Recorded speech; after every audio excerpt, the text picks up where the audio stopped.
everyone and welcome back. Today we are taking apart this controller and we're giving it a detailed interior and exterior cleaning. As always with taking apart these controllers, we have to take off these back side panels, use a prying tool or a flathead screwdriver to pop them out. They are fairly easy to get off, but just make sure that you're being careful when you're doing so because they have these little plastic pieces, these tabs inside that you can break, so make sure you hear the clicks when you're prying them open.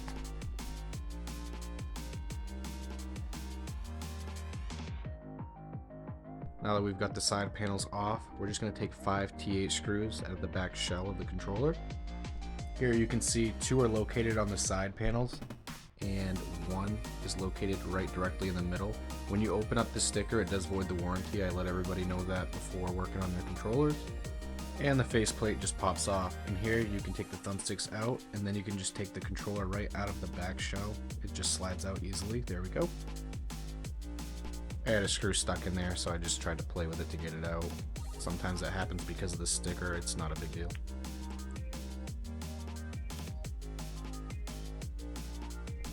And next we're going to take off this directional pad ring. It just kind of pops off, and the directional pad itself. Giving it a good look over, and then we're going to take off the LB and RB middle piece. And then the top LB and RB you can pry out or it'll just pop out. Sometimes the connection's loose enough. Take off the sync button in the middle. And with our T6 security bit, we're going to take off the 2 screws on the back motherboard. There's that wire connector from the front motherboard to the back motherboard. You just got to pop it out. Make sure you don't break the connection. And then the back motherboard you just pop out. Now here I use the solder, and you don't have to solder this out, but a lot of people do. Some people skip it. It's easier if you do. You have a lot more room to play. So I'm just going to desolder the left trigger and right trigger wires. You can keep the vibration pads in. That's not going to be an issue here. As you're desoldering, make sure to apply a little bit of new solder. Tin the tip if you need to clean it off to make sure that the solder holds, and that'll melt the solder that's existed on the motherboard, and it'll make it easier to take the connections off. And then take out your 3.5mm auxiliary port. Next we're going to take off these 6 T6 screws, connecting the front motherboard to the front housing of the controller.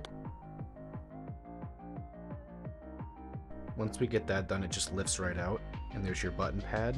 It's very important. Make sure that that's clean with isopropyl alcohol. Same with this directional pad. Anywhere that the button makes contacts on the PCB, you can clean with isopropyl alcohol. And here we have the buttons. We're just going to take it out one by one. We're going to clean every button, make sure that there's no stickiness. We'll clean the front housing shell. We will clean literally everything for this interior and exterior cleaning. Alright, now for the fun part. Let's get some water. I'm going to add some just regular dish Dawn soap. I'm going to mix it around, get it all bubbly. And I start with the faceplate. Look at how dirty that is. That's supposed to be pure white, and that's gross. So let's clean all that off. Also, sorry about the light flashing. My light is on the fritz, and I gotta fix that. So you may see the lights flashing a little bit here. Alright, so we dunk it in the soap water. I like to use a toothbrush or a scrub brush and just cover the entire surface with soap water. Definitely try your best to get into every crevice and all the holes, the lines that align the controllers up. That definitely needs to be clean. Sometimes it makes it so that the controller has a bad connection with the back shell. After doing that, I just give it a good rinse over. Check it out, see what we did. It looks so much better already, and we've barely touched it. That's amazing. So those little scuff marks, those I like to get some Scotch-Brite pads, get them wet, and just lightly sand them off. You're not going to see any scratches because we made sure that it was wet and we're just lightly touching it up. You're not digging into it. It's not like sandpaper. And here we're moving on to the back shell plate, and I like to take the connectors for the batteries off. You just kind of pry them off with a flathead screwdriver and push them through the back, and they pop right off. This will ensure that there's no corrosion on the battery covers. So we get that done. We'll dip that in our soap water, rinse it around a little bit. Sometimes I have to add more soap after a while. The soap suds kind of disappear, and I like to have that nice soap water for the contacts.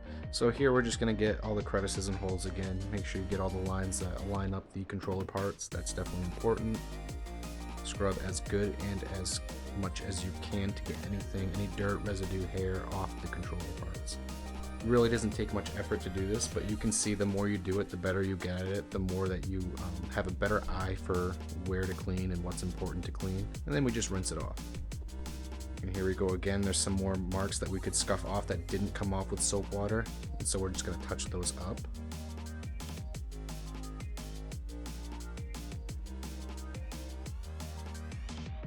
And everything looks great. And we're just going to throw in the buttons. Everything that we got, we took out of the controller. We're going to throw right into the soap water, let it sit for a little bit, and we're just going to clean them one by one.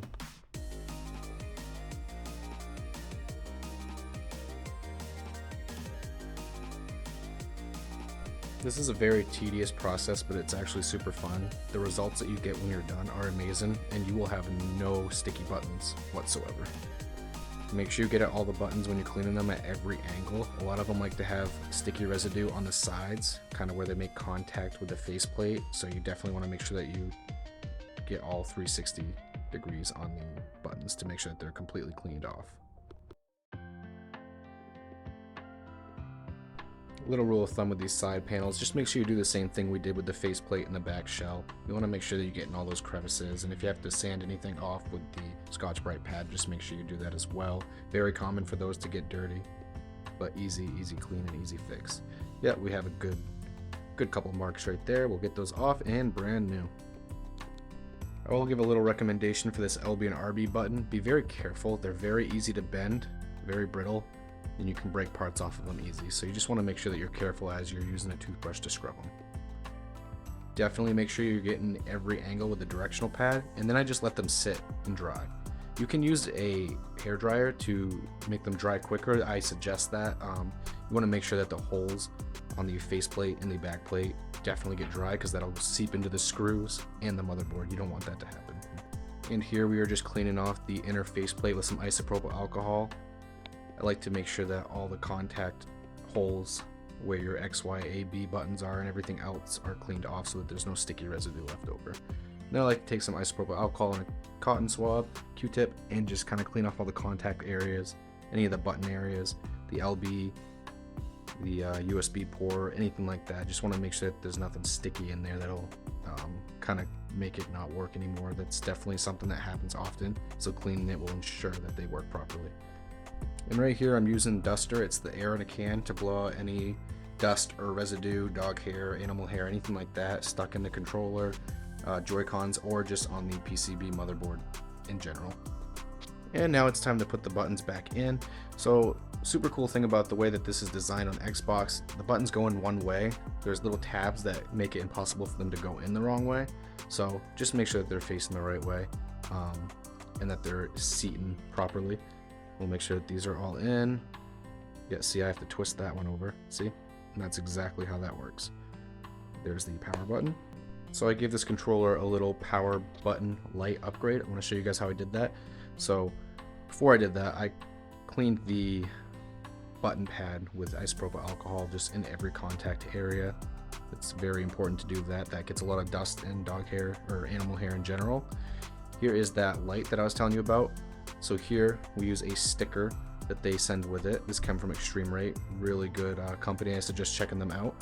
And you just peel it off. There is a layer on the other side of it that comes off and makes it sticky. And we put it on the power button pad. Just lays right over, make sure it sticks after you clean it. And then we're gonna lay the button pad right where it goes, aligned with the buttons.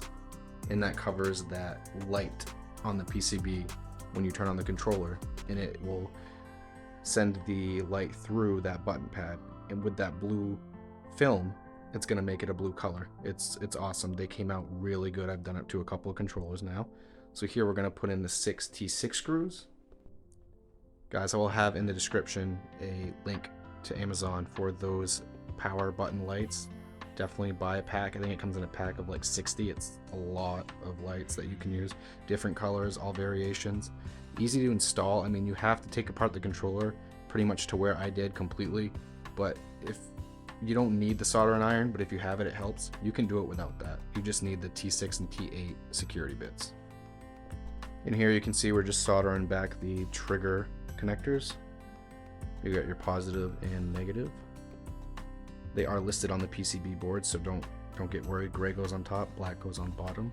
There's your positive and then your negative.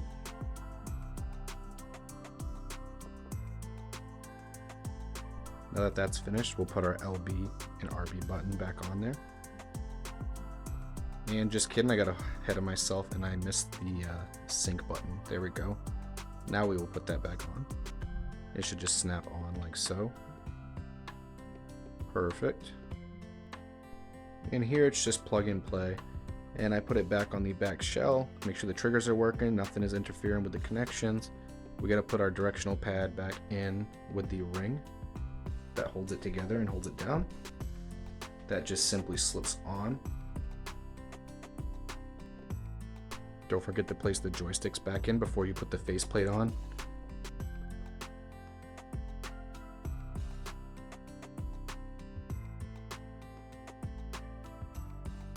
Now it's time to put this awesome clean faceplate back on the controller.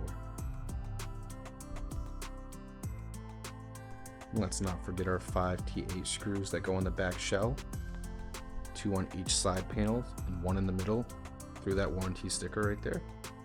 Perfect.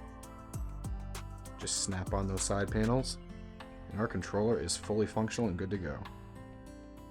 And this interior and exterior detail is completely done. Guys, let me know in the comments what you think. Hit that subscribe button, please. Thank you for watching.